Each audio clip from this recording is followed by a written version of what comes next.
Então, hoje, a gente vai falar, né, das perdas de cargas localizadas que acontecem no decorrer de um escoamento. Até então, a gente estudou a perda de carga que acontece no escoamento de tubulação, mas aquela perda de carga que a gente calculou através da equação universal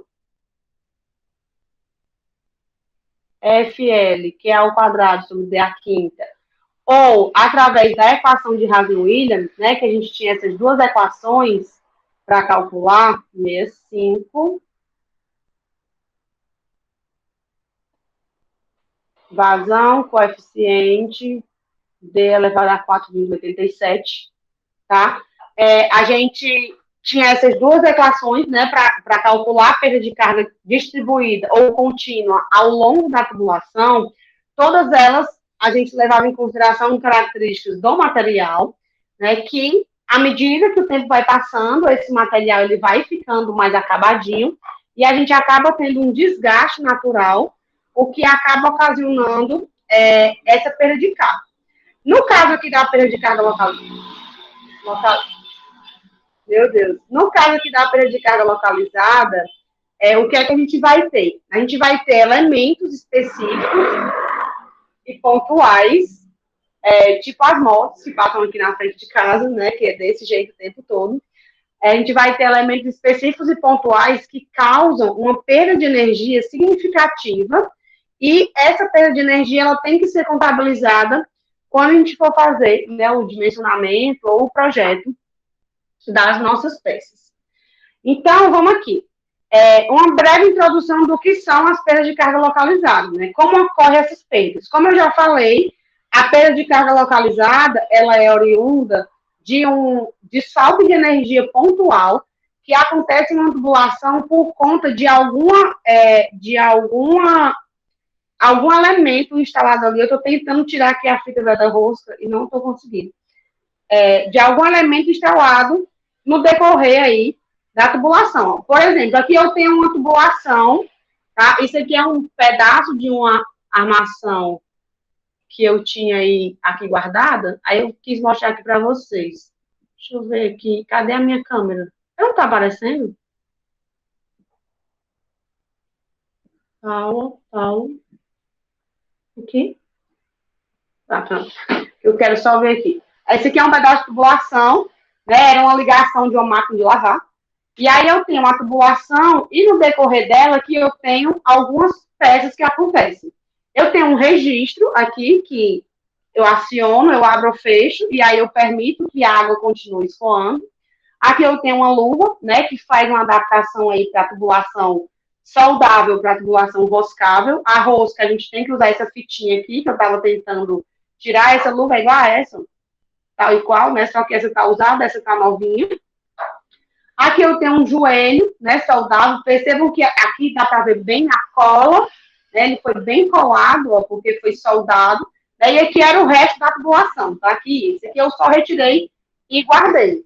Então, assim, as perdas localizadas, elas acontecem sempre que eu tenho um aparato, um anteparo, que vai fazer com que o meu escoamento, ele sofra uma perda significativa de energia, certo? E aí, como é que a gente vai fazer isso? A gente vai quantificar essa perda de energia através aqui de equações matemáticas. Então, se eu estiver tratando na perda de carga contínua, eu vou tratar só da tubulação. Isso aqui é uma tubulação de PVC, com um diâmetro de 3/4 de polegada, né? E aí, eu vou tratar aqui, bonitinho,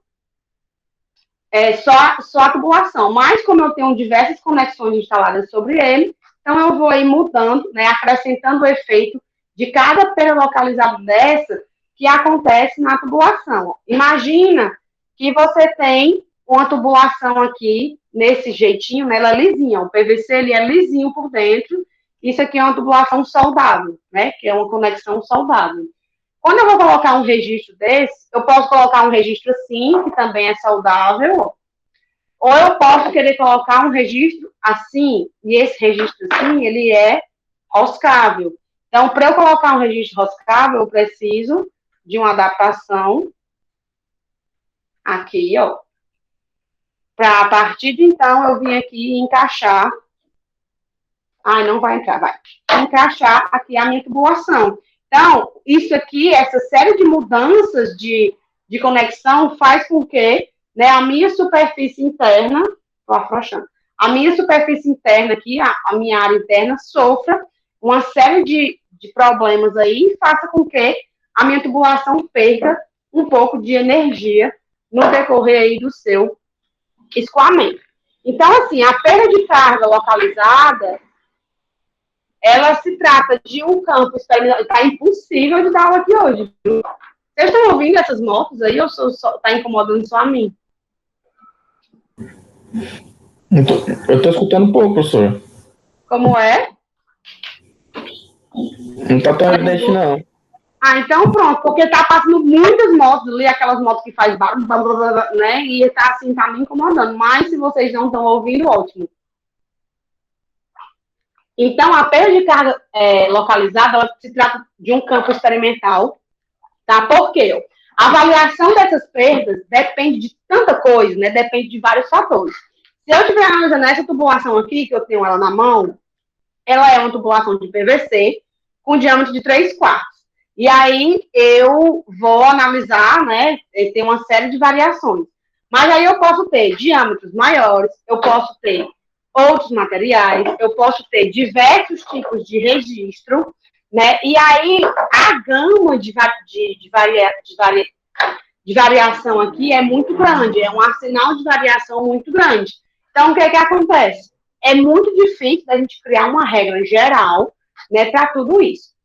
A perda de carga localizada, antes de mais nada, ela causa, né, a gente já comentou sobre isso lá no começo, uma descontinuidade tanto na linha de energia quanto na linha piezométrica. Aqui eu trouxe só uma representação simples, né, de uma perda localizada, aqui causada por um estrangulamento, que é quando eu fecho aqui a minha seção, né, de dois lados, eu faço aqui uma tubulação vem, ela afina de uma vez e depois ela alarga. Então, sempre que eu tiver uma perda de carga localizada, a minha linha piezométrica, que ela vem descendo, quando chega aqui, ela perde uma carguinha a mais e continua descendo. Quando chega aqui, ela perde mais carga e continua aí descendo no sentido. Isso aqui era uma instalação pronta e era toda virada assim na parede. Aí por isso que eletor me dá uma agonia tão grande, eu queria aprumar, né? Mas não dá porque está saudável.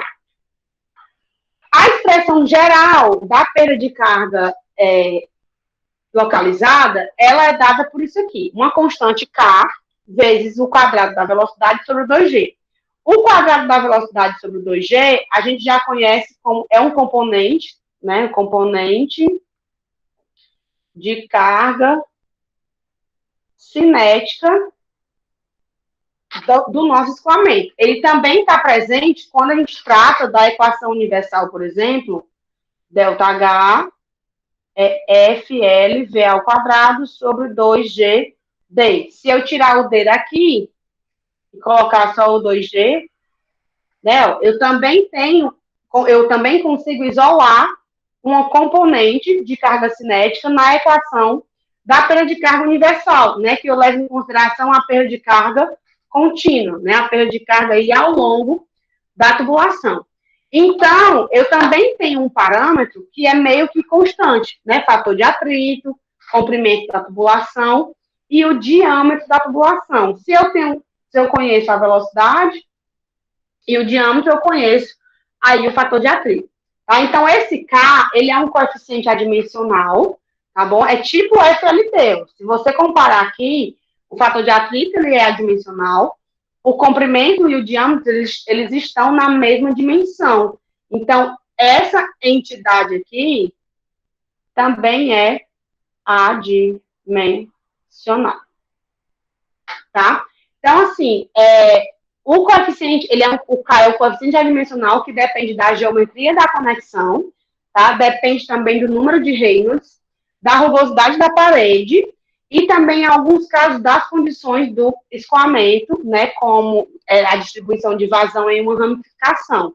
Então, só enquanto essas poucas peças aqui que eu mostrei para vocês, a gente já tem uma infinidade de geometrias, né? E de infinidade de materiais não, porque eu só tenho 2 materiais aqui, eu só tenho em ferro e em e em PVC.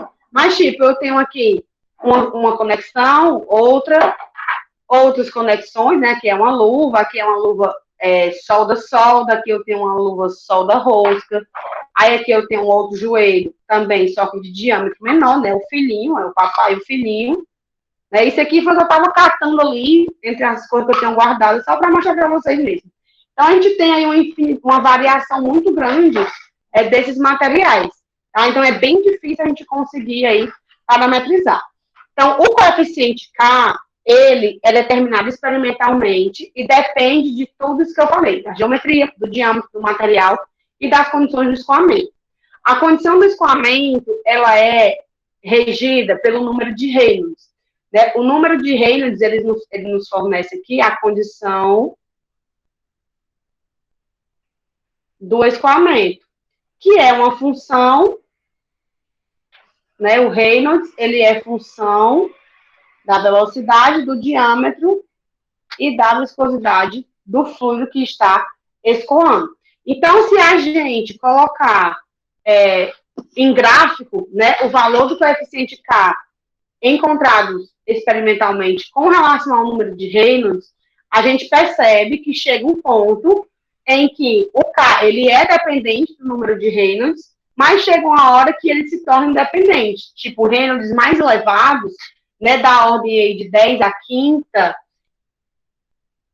esse parâmetro ele se torna independente do número de Reynolds. Então, quanto mais turbulento for o nosso escoamento, maior vai ser, né, o K não vai mais depender do nosso número de Reynolds. Então, quando o Reynolds for maior do que 100 mil, né, que para escoamentos turbulentos isso é super comum, aí o K já não depende tanto do número de Reynolds. Então, a gente precisa encontrar esses valores do coeficiente K. Como eu falei, é um campo super experimental, então a gente tem que fazer aqui, né, algumas formas de encontrar. Eu vou deduzir para vocês como é que a gente encontra esse coeficiente K para algumas situações específicas de tubulação, e depois eu vou mostrar aqui também alguns valores tabelados, que são para essas conexões aqui, né, que a gente utiliza no nosso dia a dia. Então, a primeira situação que eu vou mostrar para vocês é uma situação de alargamento brusco da seção.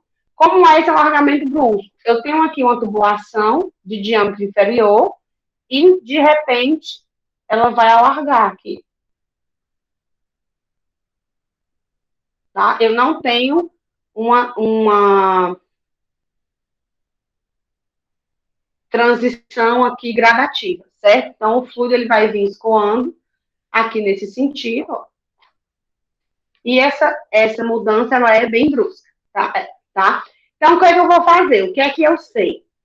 Vamos aqui analisar a nossa linha de energia e a linha piezométrica desse escoamento. Aqui, na seção 1, nós temos a carga cinética, que é o que separa a linha de energia da linha piezométrica. A carga cinética é função da velocidade. Se a vazão é igual, e vazão é velocidade vezes a área, se eu aumento a área, eu diminuo a velocidade. Se eu diminuo a velocidade, eu diminuo a minha carga cinética. Então, aqui, quando eu aumento o diâmetro, a velocidade em 1, ela é maior do que a velocidade em 2. Por quê? Porque eu aumentei a área e eu mantive a mesma vazão. Então, por isso essa diferença menor aqui, né, entre as linhas piezométricas e de energia, tá? A perda de carga, né, ela vai ser aqui a diferença da linha energética, né, da linha de energia, que eu tinha lá no começo e que eu tenho agora. Quando a gente está falando de reservatórios, né, quando a gente está falando de um reservatório para outro, a linha de energia, ela acaba se coincidindo com a linha piezométrica lá na saída lá no reservatório, no nível da água, por conta que a gente considera o reservatório com nível constante, e aí a velocidade dele é muito próxima de zero. Então, a gente diz que a perda de carga é a diferença entre as cordas piezométricas. Mas aqui no caso de conexões, como eu tenho distâncias muito pequenas e cargas muito diferentes, a velocidade aqui ela vai interferir. Não nesse caso, né, porque a velocidade aqui vai ser a mesma, mas quando eu tenho mudanças de diâmetro. Então, a perda de carga aqui vai ser a Ah, eles são de marcas diferentes. Por isso que eu acho esse aqui tão molinho e esse aqui é tão duro. A perda de carga aqui vai ser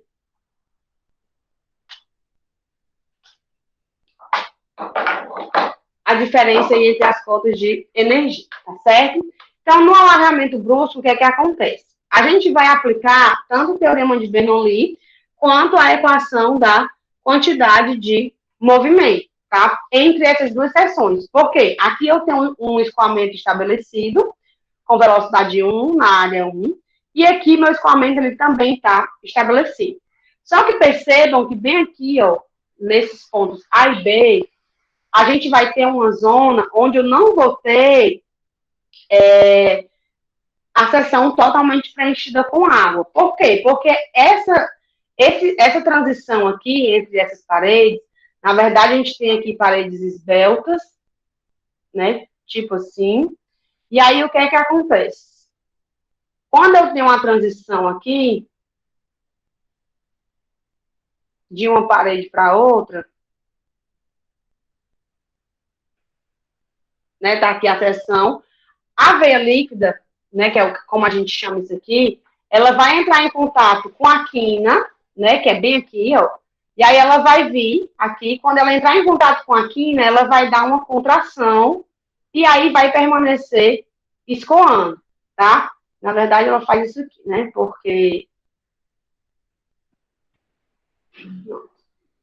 Porque a seção é todinha.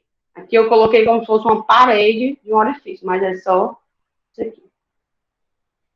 Então, ela dá essa contração e a gente tem essa área aqui onde eu não tenho contato aqui da água com o ar. Eu tenho poucas partículas do fluido que vão chegar até lá, certo? Então, a gente vai escolher um volume de controle que seja antes de acontecer o alargamento e depois de acontecer o alargamento. Se a gente aplicar a quantidade de movimento, né, que quantidade de movimento é massa vezes velocidade, aí a gente chega que o somatório das forças em X, né, ele vai ser igual, então, a massa específica do fluido, né, só aplicando, ó, massa vezes velocidade, né, massa específica do fluido, a vazão que está escoando, e a diferença de velocidades entre as seções. Velocidade na seção 2 menos a velocidade na seção 1, né, porque o nosso ΔV aqui é a velocidade final menos a inicial. Então, quais são as forças que atuam nesse alargamento? Nós temos a força de pressão, basicamente aqui a gente vai ter a força de pressão na direção X. A força F1, que é a força de pressão na seção 1, e a força F2 na direção 2. Só que, como eu falei, a gente tem essa região aqui, onde eu não tenho contato total do fluido, né? Mas eu tenho tubulação. Então, eu também tenho aqui uma pequena força de pressão, que eu vou chamar de F1 asterisco. Então, a gente vai calcular o somatório das forças e desprezar aí, por enquanto, né, o atrito entre o fluido e a parede da tubulação. Lembrando, a força F1 é a pressão aqui em 1 vezes a área 1. A força F2 é a pressão aqui vezes a área 2. E a força F1 asterisco é a pressão em 1 vezes a diferença da área 1 menos a área 2, né? Que é exatamente esse pedacinho aqui, ó, que falta, tá bom? Então, quando a gente fizer o somatório das forças em X, a gente vai ter F1 e F asterisco 1 no sentido positivo e F2 no sentido negativo. Fazendo o equilíbrio aqui, igualando todo mundo, a gente chega aqui à diferença de pressão, P1 menos P2, né? Vai ser igual, o somatório das forças em X, na verdade, ele é igual, né?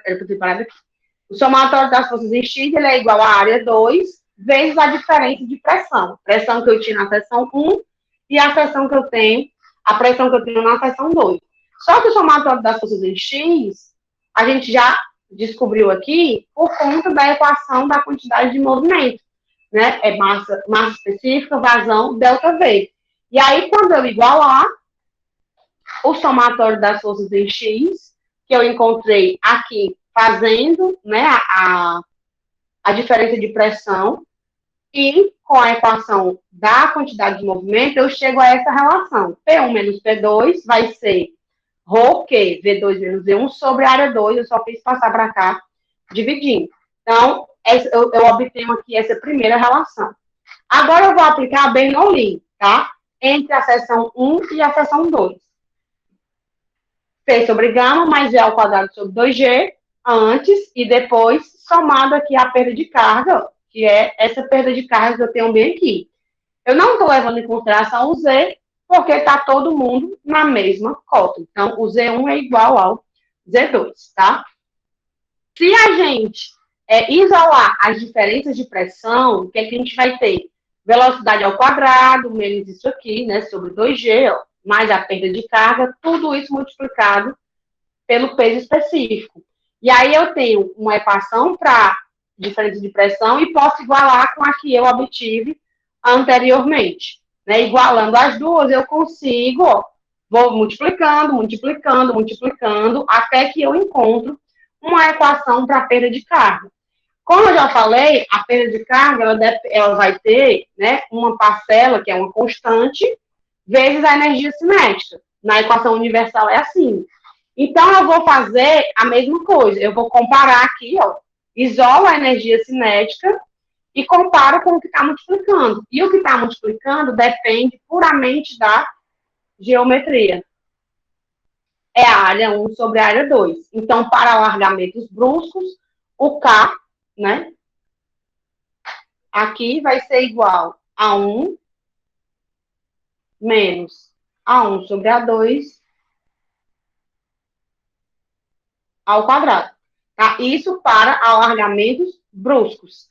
E aí, se eu quiser saber a perda de carga, eu calculo K e multiplico aí pela velocidade ao quadrado dividido por 2G.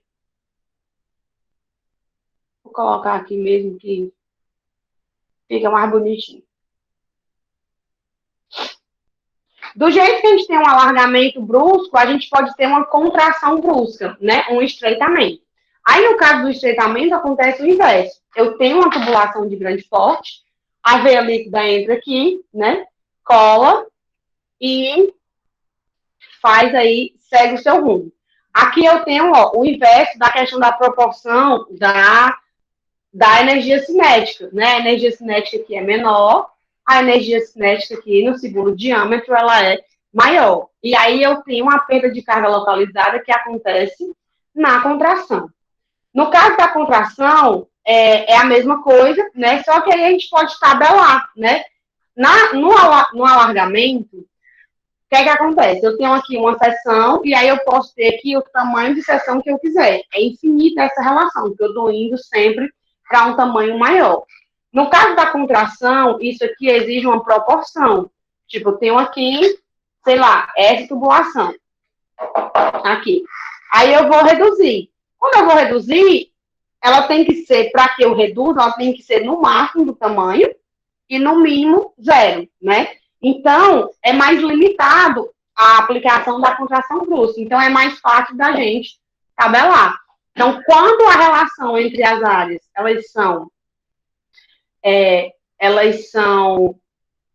são similares, são simétricas, né, geometricamente simétricas, a gente tem aqui a relação entre A2 e A1, né, onde A2 é a relação, é a área menor, e o A1 é a área maior, e aí essa relação vai de zero, ou seja, quando eu não tenho, aqui quando a minha área for muito pequena, né, quando for só um tubo, até 1, que é quando o tubo for igual, né, então, dependendo da relação aí A2 sobre A1, a gente vai ter os valores de K para reduções bruscas, né, para contrações bruscas aí, esse valor bem tabeladinho, que aí ela vai variar de 0 a 1, não tem para onde correr, tá?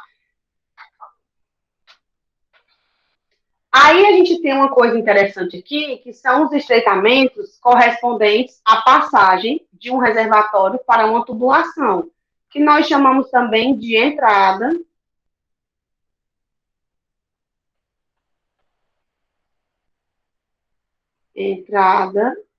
da tubulação. A perda de carga aqui, deixa eu escrever aqui embaixo, que eu posso precisar desse espaço.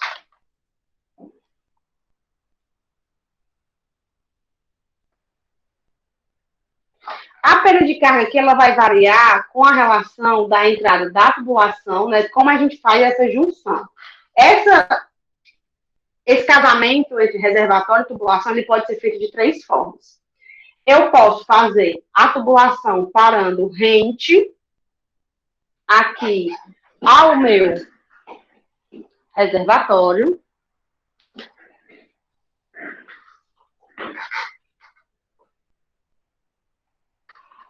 Vou dar um zoom aqui, tá? Isso aqui, ó, a tubulação tá rente ao reservatório, né? Então, aonde acaba a parede do reservatório começa a tubulação.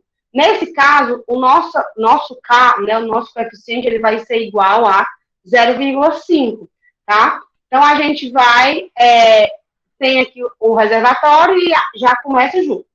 A gente pode ter também isso aqui, ó, que é quando uma ponta da tubulação entra para dentro do cano. A essa ponta aqui, nós damos o nome de aresta. E aí, quando eu tenho uma aresta, eu aumento a minha perda de carga localizada, tá? Por quê? Porque a veia líquida ela vai colar na parede da tubulação e ela vai ter uma contração maior ainda. Vai ser tipo assim, ó. Quando eu tenho aqui esse caso, o que é que acontece? Tá aqui a parede do reservatório e a tubulação, bem rentes.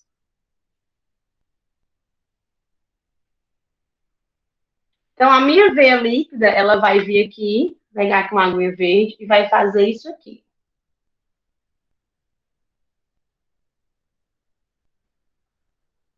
Né? E aí vai preencher totalmente a seção. Quando eu tenho uma aresta, o que acontece? Tá aqui a parede do meu reservatório. E a tubulação, ela vem aqui, ó, passa para dentro. Quando eu tenho uma aresta, a água ela vai vir aqui e aí ela vai... A tubulação aqui, né, o contato aqui com a tubulação, ela é menor ainda do que o da parede aqui, porque aqui é a parede do reservatório. Então, isso aqui é uma parede espessa. Na parede espessa, quando a gente tem a parede espessa, o fluido ele entra em contato mais rápido, né, com as paredes. No caso aqui da tubulação, é uma parede delgada. Então, o que acontece? Eu tenho aqui uma contração muito maior até a gente ter aqui o prosseguimento do escoamento. Então, quanto maior a aresta, né, sempre que eu tiver essa aresta, eu vou ter essa contração. E aí, o K dela já é 0,8. E existe uma terceira alternativa também de a gente fazer essa transição, que é com esse abaulamento aqui, que é uma curva, que aí eu não tenho essa transição brusca. O que é que a gente vai ter? A gente vai ter, ó, essa transição aqui, bem suave, tá? Que é uma curva mais longa, né? E aí a água, ela vai vir aqui, coladinha na superfície, vai indo, né, bem bonitinha aqui para entrar na tubulação, de forma bem mais gradual.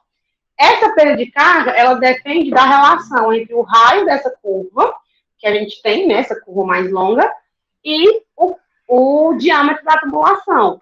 Então, quanto maior for essa relação, menor vai ser o efeito, tá, da perda de carga. Então, aqui tem alguns exemplos de relações utilizáveis, né, quando é 0,05, ou 0,1, 0,2, 0,3 e 0,4 aí, respectivamente. Então, nesse caso aqui, a gente vai ter essa redução da perda de carga localizada pelo simples fato, né, da forma como a gente coloca a tubulação sendo acoplada ao reservatório. Deixar a aresta nunca é uma boa ideia, tá? Porque aumenta muito a perda de carga localizada. Aí nós temos as curvas dos cotovelos, né? Curva e cotovelo, a gente tem uma curva circular, e aí temos equação para isso, equação essa experimental, que depende da relação entre o raio, né, da curva e o diâmetro também. E a gente tem o cotovelo, né? Que aí também tem cotovelo de 45, tem cotovelo de 90, que na verdade é o joelho, né? E o cotovelo também possui aí a sua equação, né? Para o coeficiente K, que depende aí da angulação. Nós temos os registros também, tá? O registro de gaveta é esse aqui, ó. Esse príncipe aqui. Que o registro de gaveta, você vai rodando e vai controlando. Cadê? Vai rodando e vai controlando. À medida que você vai dando uma volta completa, eu até marquei aqui com o branquinho, tá aqui, só que tá aqui, né? À medida que você vai dando a volta completa, ele vai fechando, né? E ele veda mesmo aqui totalmente. Então, o registro de gaveta, o valor do K, ele depende da proporção que está fechado aqui esse registro, tá? A tabela é essa aqui. Qual é a proporção do quão fechado ele está, que é a barreira A, que é isso aqui que vai descendo. Se eu der aqui 3 voltas, 1, 2, 3 voltas completas, ele chega na metade, tá? O registro está aqui na metade. Então, eu estou com 1/2. Aí, se eu der 1,5 volta, né? Então, eu estou com 1/4, né? E assim sucessivamente. Como é que eu sei a volta? Eu marquei aqui, né, o meu pontinho branco, ó, só para ver, né, a questão das voltas. E aí eu posso ir para 5/8, 3/4 é aqui, ou então 7/8, né, que eu já tenho bem pouquinho do meu registro aberto, até que ele chegue totalmente no seu fecho. Então, eu quero que vocês observem como o valor de K, ele vai aumentando muito à medida que a gente vai fechando o registro, tá? Então, nesse caso, ó, quando o meu registro está 100% aberto, que é desse jeito aqui, ainda assim eu vou ter uma perda de carga localizada aqui, porque simplesmente pelo fato da água sair da tubulação, que eu tenho que colocar essa conexão, aí a tubulação vem aqui, entra nessa luva para finalmente entrar dentro do registro. É lindo, né? Quando a gente vê encaixando perfeitamente, ó, e a gente vê que tá quase lisinho, né? Mas se vocês olharem aqui por dentro, que não dá para ver, ou dá, existe bem aqui uma descontinuidade de materiais. Cadê? Deixa eu fazer mais assim. Uma descontinuidade dos materiais. Essa descontinuidade aqui gera uma perda de carga localizada. Então, mesmo ele estando 100% aberto, a simples presença do registro aqui na tubulação, como está esse, né, já vai fazer com que haja uma perda de carga localizada. Se eu for fechando, à medida que eu for fechando, eu vou diminuindo o espaço que a água vai ter para passar, né? Aqui ela tem um buraquinho todo livre. Aí eu vou fechando, fechando, e ela vai perdendo espaço. E aí vai ficando mais difícil. Logo, ela perde mais energia quando ela vem e bate aqui, né? Nesse anteparo, vai perdendo cada vez mais energia. Então, o K ele vai de 0,15 a 97,8. Então, assim, registro é uma coisa sensacional, porque é muito ruim você fazer uma instalação com poucos registros, tá? Mas também, muitos registros também não é bom. Então, a gente tem que saber dosar a quantidade de registros que a gente vai ter. Não é bom a gente ter um registro apenas para, tipo, toda uma casa. Não é. É muito ruim, né? O ideal é que você separe de pequenos circuitos que peguem 1 ou 2 cômodos, né? Tipo, uma cozinha, um só para cozinha, um para 2 banheiros, ou então um para cozinha e um banheiro, e outro para outros 2 banheiros, um para um banheiro e uma lavanderia. Né? Então, é sempre bom você ter águas particionadas dentro da sua casa. Mas ter registro demais eleva muito a perda de carga. Ainda mais esse registro aqui. Porque a galera tem mania de não deixar o registro totalmente aberto. Né? O registro ele tem que ficar, se você não está fazendo manutenção, deixa ele totalmente aberto, tá? Não travado, né? Porque eles têm uma trava. Aqui ele está aberto, está 100% aberto, e percebam que eu ainda estou aqui manipulando ele numa zona que não está interferindo aqui no meu funcionamento. Se eu travo aqui total, ele está da mesma forma aberto, e se ele ficar muito tempo assim, corre o risco de ele quebrar aqui internamente, né, quando você precisar fechar. Então, o ideal é deixar ele frouxinho, mas não assim, né? Não parcialmente fechado, porque aí você aumenta a perda de carga na tubulação da tua casa sem necessidade.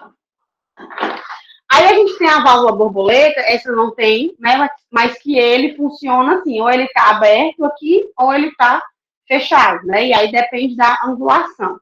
Então, também tem, né, os valores do coeficiente de K em função do ângulo de abertura. O ângulo de abertura ele pode ser 0, que é quando eu tenho aqui, né, ninguém, ó. Quando ele está aqui horizontal, a válvula está aqui, e ela vai aí até 50 graus, porque eu preciso ter, né, ela o ângulo vai aí até 50 graus, que é quando ela fecha aqui, né, não fica perpendicular não, ela fecha travando, né, que aqui tem os pedacinhos, ó, não sei se vocês estão vendo, aqui tem os pedacinhos para emendar com a válvula, então ela fica aqui, né, ela para aqui, ó, ela não fica rotacionada em 90 graus. Eu tenho aqui também o registro de esfera, né, registro de globo, que ele é aberto, e é esse laranjinha aqui, né, que está nessa tubulação aqui. E ele é aquele registro que ou é 8 ou é 80. Cadê? Bem aqui. Aqui ele fechado, olha. E aí quando eu abro, ele aparece aqui. Ele aparece aqui, tá? Eu fico azul nessa tela, eu fico doidinha. Ele aparece aqui aberto. Ele até funciona assim, mas aí você tem uma passagem de água muito ruim e a tubulação fica um pouco instável.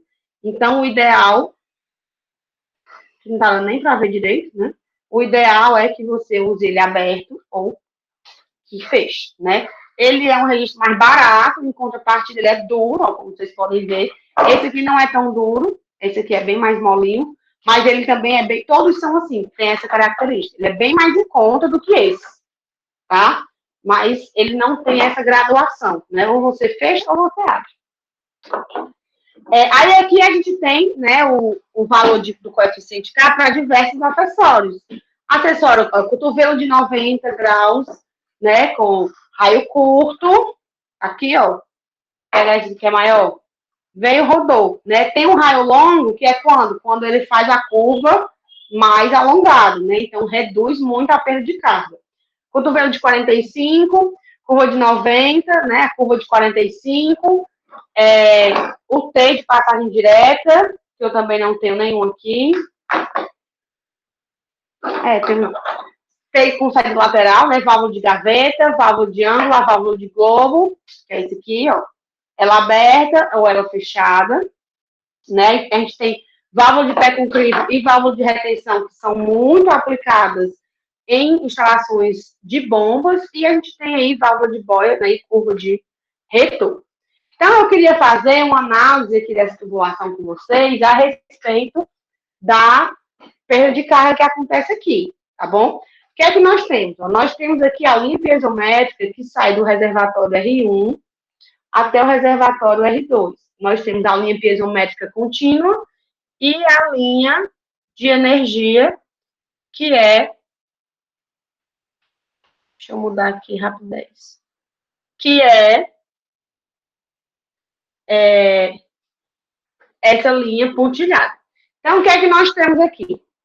No ponto A, a gente tem a água saindo do reservatório e entrando na tubulação. Então, aqui em A, a gente tem uma entrada circular aqui, ó. A gente tem uma entrada na tubulação.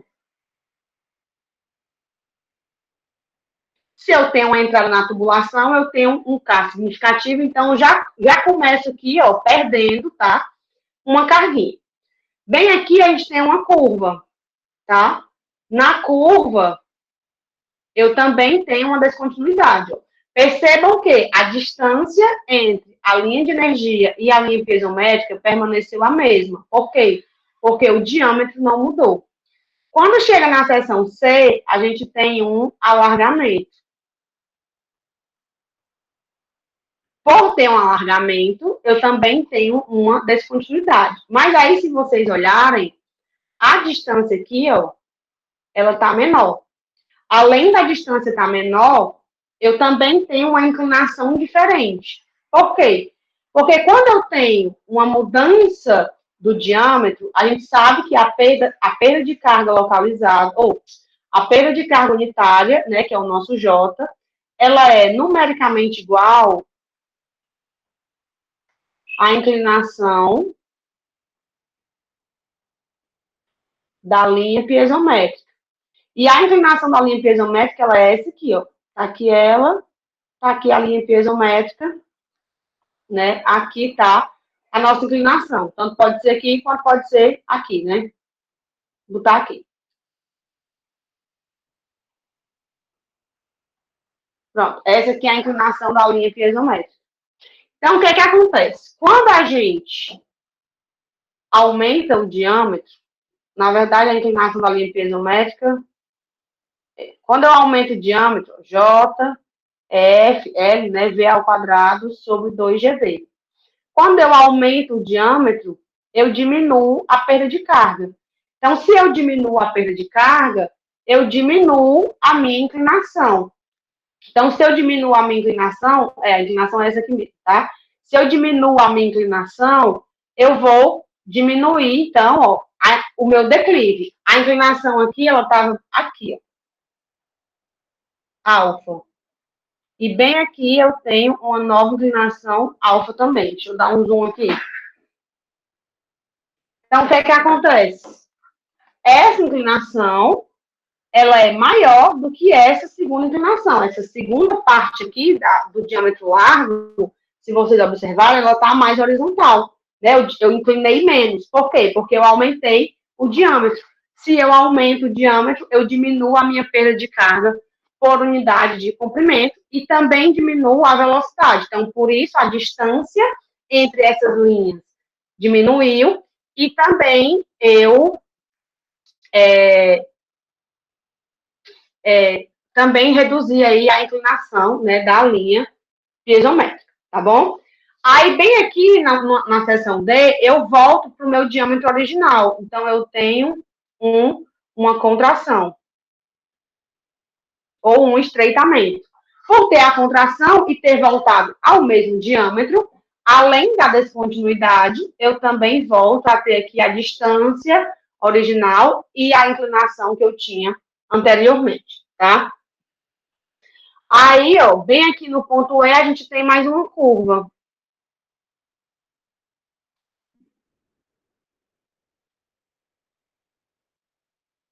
A gente tem mais uma curva.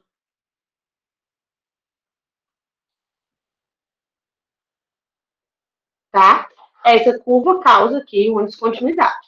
Caminhando e cantando, nós encontramos uma bomba. E a bomba, ela também gera descontinuidade na linha piezométrica, só que ela gera descontinuidade aumentando a energia.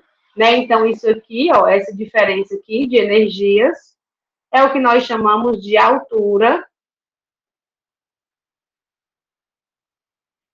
total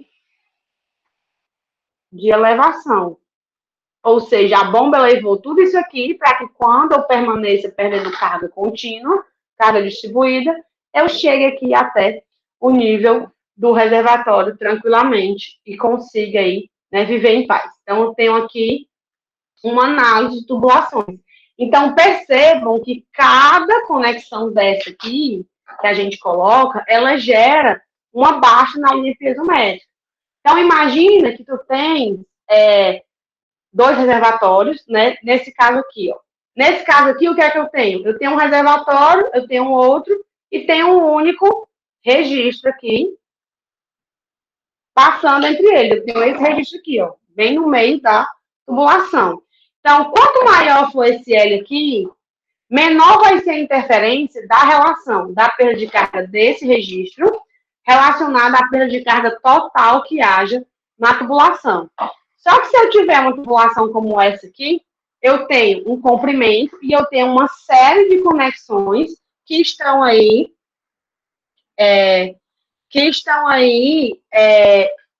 distribuídas, né, no decorrer dessa tubulação. Então, quanto mais conexões eu tiver, mais interferência eu vou ter da perda de carga localizada na minha análise. Então, o que é que acontece?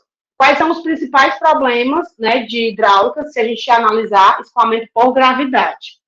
A gente tem, o primeiro deles é a determinação da perda de carga e, por consequência, a variação da pressão, né, quando eu conheço tanto a vazão do escoamento quanto as características da tubulação. Aí, nesse caso aqui, eu aplico a equação, é um problema direto, né? Porque eu conheço todas as características da tubulação e da instalação, eu vou lá e calculo a perda de carga entre um e outro.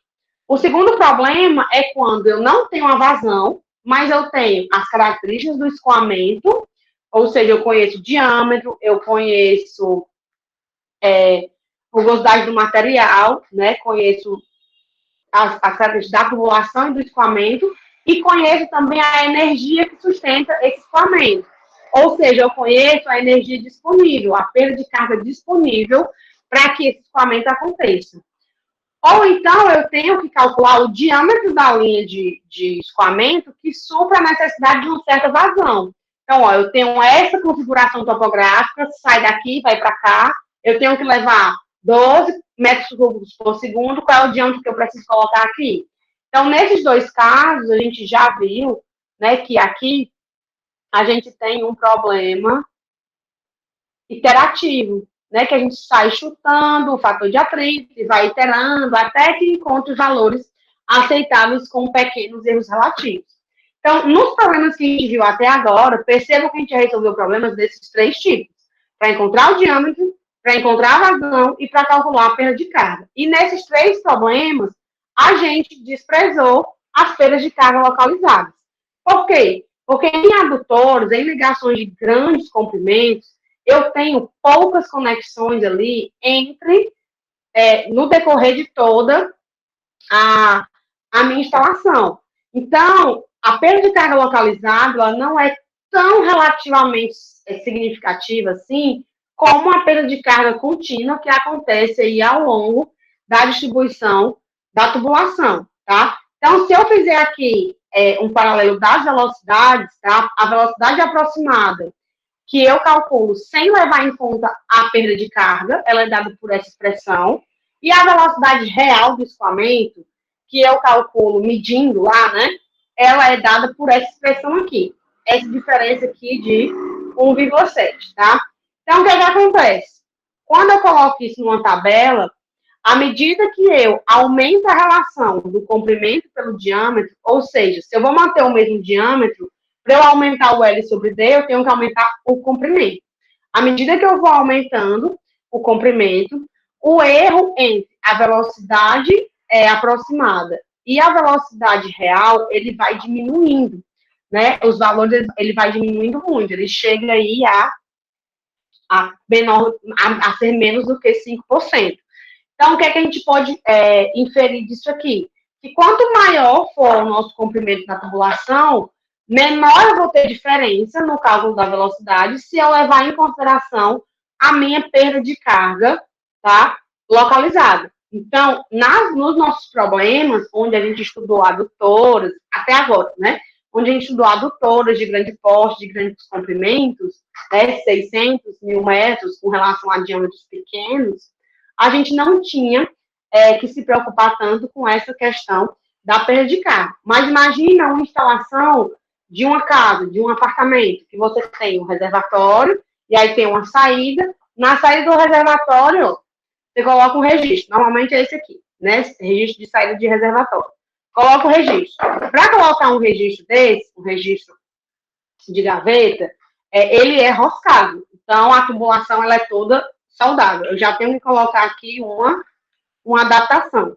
Então, a tubulação saudável entra no adaptador, aí o adaptador entra no registro, para sair é a mesma coisa, né? Eu tenho que ter aqui, ó, a outra rosca, tá? Não é só o registro, é um conjunto de conexões. E aí chega, tem a torneira, aí vai para os banheiros. Aí dentro do banheiro, eu coloco um registro. Aí vai para a pia da cozinha. Para a pia da cozinha, eu coloco um outro registro. Para o outro banheiro, eu coloco um outro registro. E aí eu vou tendo uma série de conexões num espaço ali de 5, 6, 8, 12 metros, sei lá, né, que é a distância máxima aí, né, uma distância comum, digamos assim. E aí você tem aí uma tubulação de 4 metros de queda, 2 metros e pouco de queda, né, se levar em consideração uma casa, com mais aí alguns metros de extensão, e várias peças instaladas ao longo aí no decorrer de toda a sua instalação. Isso vai fazer com que, isso vai fazer com que a proporção da perda de carga localizada seja muito maior. Então, por isso que nos problemas de hidráulica, às vezes, a gente não considera essa perda de carga localizada, porém, em problemas de instalações, a gente tem sim que levar em consideração, porque aí a perda de carga, ela vai para muito além. Então, a gente vai fazer um projeto de uma adutora. Eu conheço a corda da captação, fiz o projeto da bomba e sei o reservatório que essa adutora vai abastecer. Então, como é que eu vou fazer com a perda de carga localizada se eu não sei ainda quantas conexões eu vou precisar? Né? E eu tenho aqui 9 quilômetros de adutora. Você vai considerar uma taxa, um percentual representativo. Eu sou um pouco conservadora. Quando eu vou fazer esses projetos, eu já faço, eu considero 10% de perda de carga localizada. Porque sempre tem uma curvinha ali ou outra, né? Faz uma volta, depende muito da topografia do terreno, mas vocês vão ver que em adutoras muito extensas, às vezes 10% é muito, né? Mas eu sou mais conservadora nesse aspecto, que eu prefiro pecar pelo excesso do que pela falta. Né? Já que eu não vou quantificar a quantidade de conexões que vai ter, né? Que às vezes a gente tem adutoras de 100 milímetros, né? E adutoras de 1000 milímetros de diâmetro. Então, a gente tem que saber aí moderar mais ou menos como é que funciona, né, essa questão. Aí é o seguinte, vamos lá, a instalação mostrada na figura tem diâmetro de 150 milímetros em aço galvanizado. Então, deixa eu ir anotando aqui, diâmetro 150 milímetros e o aço galvanizado, a rugosidade é 0,15 milímetros. E comprimento total de 135 metros. L igual a 135 metros. Os coeficientes de perda de carga localizada são dados a seguir. Determine a vazão transportada utilizando a equação de Darcy-Weisbach. Então, a gente tem que utilizar o método do K, né, que a gente viu na aula passada. A minha mão está ardendo de tanto eu tentar tirar essa luva de união aqui dessa tubulação. O método do K, e depois a gente vai calcular o comprimento aqui. Vale, travou aqui a minha imagem. Vou esperar destravar. Pronto, destravou. Enquanto isso, eu bebo água.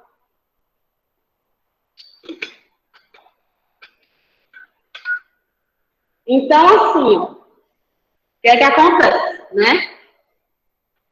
A gente tem o valor dos carros e eu tenho que contar quantas conexões eu vou ter aqui. A equação geral da perda de carga é K ao quadrado sobre 2G. Mas como a gente tem mais de uma conexão, a gente vai utilizar o somatório desses carros. Então, como é que a gente vai fazer aqui? A gente vai sair contando, literalmente, quantas conexões eu tenho de cada tipo para poder calcular minha perda de carga. Então, a primeira coisa que a gente vai fazer aqui é calcular a perda de carga disponível, tá? A perda de carga disponível, ela é o quê? Ela é a diferença entre as cotas do reservatório aqui, ó, que é essa distância aqui. Aqui eu tenho uma cota de 150 e aqui eu tenho uma cota de 140. Essa tubulação, ela faz isso aqui, ó. Né? O escoamento é da direita aqui para a esquerda, tá?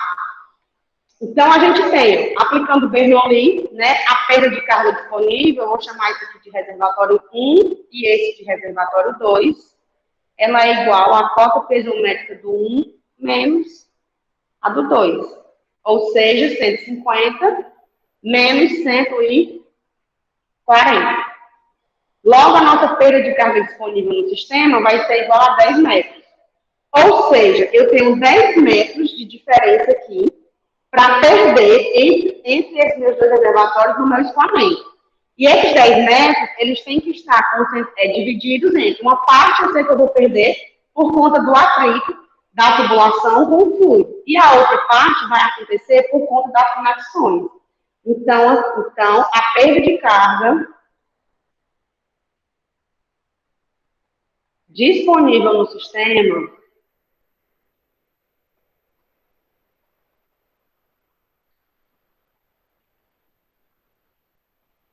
será dividida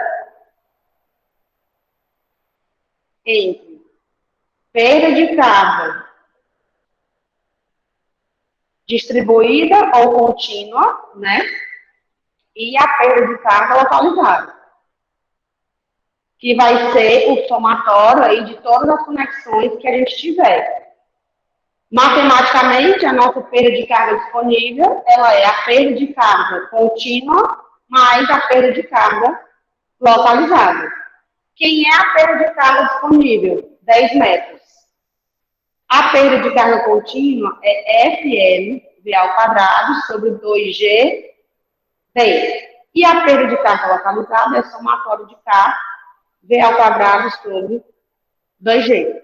Então, eu tenho que o somatório dessas duas perdas de carga obrigatoriamente tem que ser igual a 10. Eu vou colocar aqui o V ao quadrado sobre 2G em evidência, só para facilitar minha vida. Então, eu vou ter FLD mais somatório de K, aqui igual a 10. E aí, a gente chega na seguinte expressão. O F eu não conheço, não sei quem é e nem tenho como calcular, porque ele me pergunta qual é a vazão.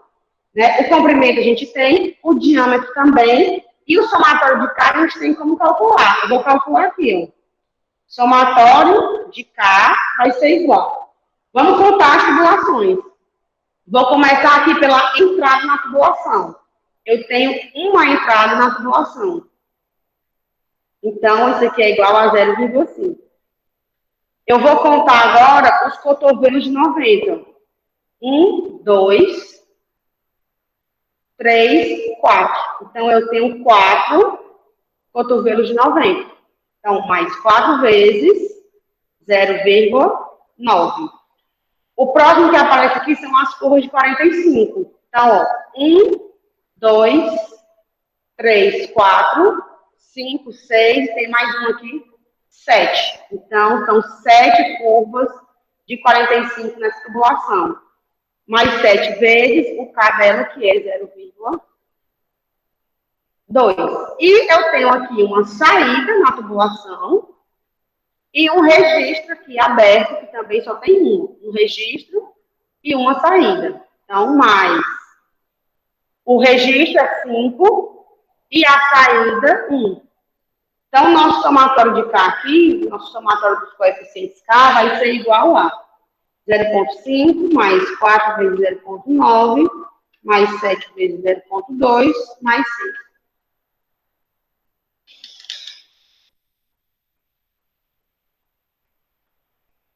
Tá certo aqui? 0,5 mais 4 vezes 0,9 mais 7 vezes 0,2 mais 5 mais 1, 11,5. Isso aqui é o nosso somatório dos Ks, ok? Então, se a gente tem aqui o somatório dos Ks, a gente vai substituir agora lá na equação. Então, vai ficar assim, V ao quadrado sobre 2G que multiplica FL sobre V mais somatório de K, isso aqui é igual a 10.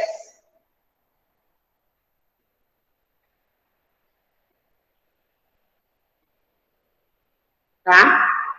Velocidade, então, vai ser ó, V ao quadrado que multiplica. O fator de atrito a gente não tem. Né? O comprimento da tubulação é 135 metros. Então, vezes 135.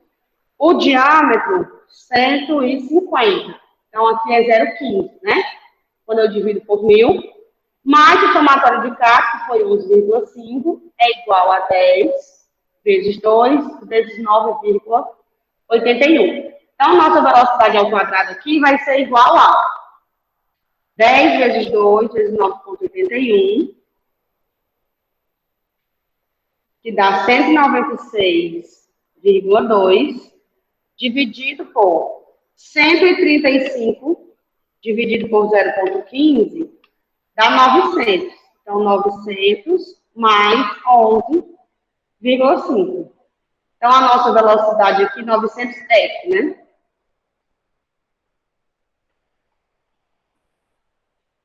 A nossa velocidade aqui vai ser igual a raiz quadrada de 196,2 dividido por 900F mais 11,5. Se eu não tenho o valor de F, então eu vou fazer o quê? Eu vou chutar um valor padrão de F igual a 0,02. E aí, com isso, eu vou calcular minha velocidade. 900 vezes 0,02 mais 11,5, 196,2 dividido por isso, e a raiz quadrada disso aqui, 2,59 metros por segundo. E 59, 58. 2,58 metros por segundo. Para saber se esse valor presta ou não presta, né? Então, o que a gente vai ter? Calcular o número de Reynolds. Reynolds é velocidade vezes o diâmetro sobre o μ. A velocidade é 2,58. Diâmetro 150, então 0,15. 10 a menos 6. Nosso Reynolds aqui, 2,58 vezes 0,15 vezes 10 elevado a 6. 387 mil. Com esse número de Reynolds, então, a gente calcula um novo fator de atrito.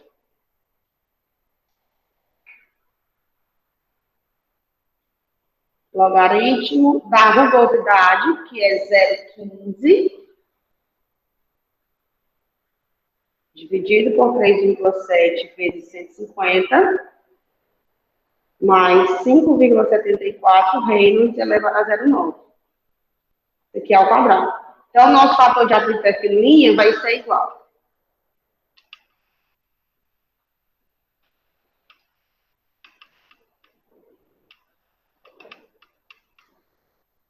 Oi.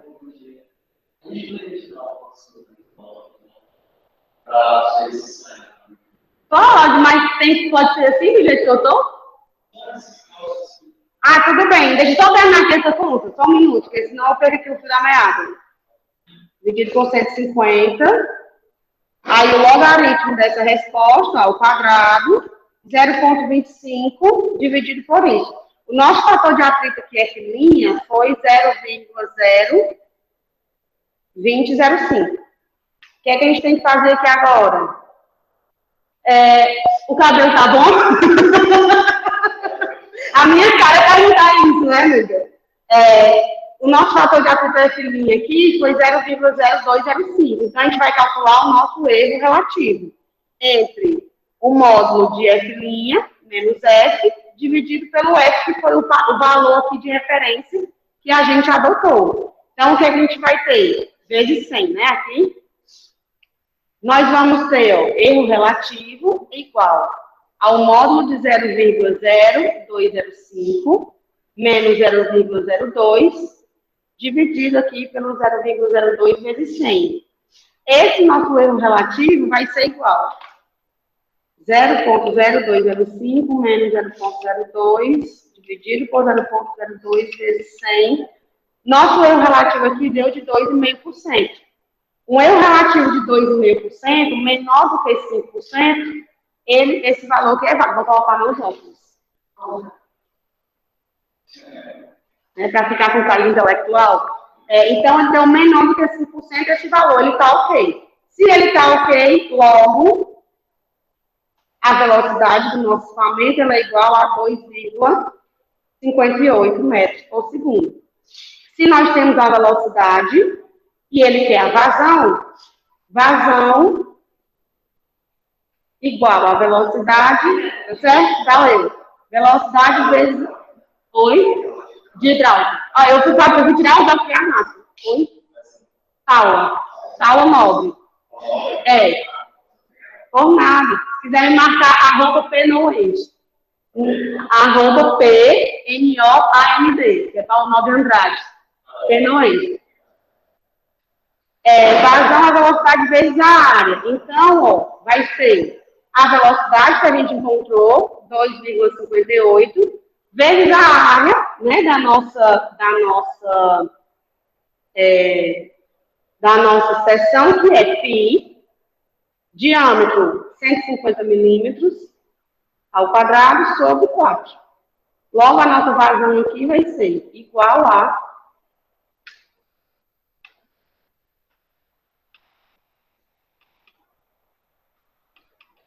0,04559 metros cúbicos por segundo, ou seja, uma vazão de 45,6 litros por segundo.